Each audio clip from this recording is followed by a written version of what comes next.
ওই 5 দিন মেয়ে কি জমিদাররা খাইতে রে গরিব তো মরা তো এই বাইরের ইন্ডিয়া তলারা নিয়ে তারা তো কলা দিবে লাই তারা খাইবে না মাছ চাষ তারা বাংলাদেশের মেয়ে দরকি ইতারা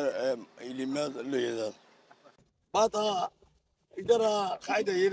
দেরি অল্প ইনকে 5 দিন মেয়ে অনেক তোর জায়গায় ভাত জায়গায় নিতে পারি সে মেম্বারের কাছে আইলে বন্যাতে একাই বেলা আর নদে বাইরে দিবে চাইলে হলে ভর্তি চাইলে যারা দিতে না ভাল অবশ্যই মানি ইন্ডিয়ার তালার লই যাই মাছ মারি কোস্টগার্ডে দেখিলে কি করি বাইরে বেশি বাইরে সরকার তারা খাদ্য চাই রিলিফ চাই তৈল ডাল চিনি বন্দরের খবর আছে বন্দর এক সপ্তাহ আগে মাছ দেখা দিচ্ছে মাছ পাচ্ছে বন্ধ দিয়ে দিলে করার কিছু নাই যতটুকু পাইছে আলহামদুলিল্লাহ আর বছর থেকে এবছর একদম ব্যবসা ভালো যায় নাই মাছও ছিল না ব্যবসা খুবই খারাপ গেছে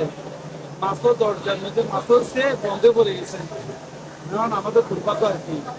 আমরা পুরো সিজনটা গেছিলাম নটা সিজন আমরা লাভবান হতে পারি না অনুষ্ঠানে ছিলাম আমার বন্ধ করে গেছে মাছও হচ্ছে বন্ধ দিয়ে দিচ্ছে আজকে থেকে 4-5 দিন ধরে মাছের আমদানি একটু বেড়েছে কিন্তু এর আগে সাগরে মাছ ছিল না বৃষ্টির কারণে হয়তো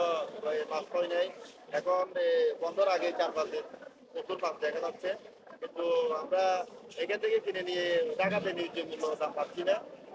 ব্যবসায়ীরা অনেকটাই লসে আছে তো আমাদের যে সাগর যে বৈচিত্র্যহীন অপরূপ এই অপরূপটা আমাদের যারা ব্যবসায়ী আছে এবং যারা জেলের আছে বিশেষ করে আমরা যারা ব্যবসায়ী আছি আমরা খুব ক্ষতিগ্রস্ত হই মাননীয় প্রধানমন্ত্রী জননেত্রী শেখ হাসিনার কাছে আমাদের একটা আহ্বান আবেদন থাকবে যে 65 দিন বন্ধটা যাতে উঠিয়ে এই 22 দিন বন্ধ যেটা আছে সেটা যদি দেয় তাহলে মাছের ডিমের যে একটা আহরণের একটা ইয়ে আছে সেটার জন্য সেটা ভালো হয় কিন্তু আমাদের এই 65 দিনের বন্ধটা কোনো সাগরের জন্য কোনো যে ফায়দা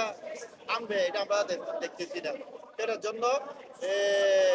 প্রশাসন এবং বাংলাদেশের আইন বিভাগে যারা উচ্চতর কর্মকর্তারা আছে তাদের প্রতি আমাদের ব্যবসায়ীদের পক্ষ থেকে বিশেষ করে আমাদের কক্সবাজারের মৎস্য ব্যবসায়ীদের পক্ষ থেকে আমরা ওই প্রস্তুতির বন্ধটা অবিলম্বে এটা বাতিল ঘোষণা করা হোক। 20 মে অর্থাৎ আজ মধ্যরাত থেকেই ফিশিং ব্যান পিরিয়ড শুরু হচ্ছে। তো এই ক্ষেত্রে আমাদের জেলেরা এই সপ্তাহে এসে তারা যথেষ্ট পরিমাণ ইলিশ ধরতে পেরে তারা অনেক খুশি, কিন্তু আমাদের গত 4 মাস ধরে বৈরী প্রবাহের কারণে মানে তাপমাত্রা বেশি থাকার কারণে জেলেরা মাছ ধরতে পারে নাই। তো এখন যেহেতু সময় শেষ, তারা একটু অসন্তোষ প্রকাশ করলেও আমাদের কিছু করার নেই, তাদেরকে আইনটা মানতে হবে, কারণ এই 65 দিন ব্যান পিরিয়ডে সব সামুদ্রিক মাছে তারা ডিম ছাড়বে, পোনাগুলো বড় হবে। তো তাদেরকে মোটিভেশন দেওয়া হচ্ছে যাতে তারা যথাযথভাবে সবাই ব্যান পিরিয়ডটাকে অনুসরণ। আমাদের প্রতিদিনের অ্যাভারেজে যে পরিমাণ মাছ অবতরণ হওয়ার কথা গত 1 সপ্তাহ ধরে আমরা সেই পরিমাণে মাছ অবতরণ হয়েছে। প্রায় বলতে গেলে আমাদের এখানে 200 মেট্রিক টন ইলিশ মাছ অবতরণ হয়েছে। তবে সবকিছু মিলাই এই বছর আবহাওয়ার কারণে আমরা গত বছরের তুলনায় প্রায় এখনো 40% আমাদের মাছ অবতরণ এবং রাজস্ব আদায় লক্ষ্যমাত্রায় আমরা পিছিয়ে আছি।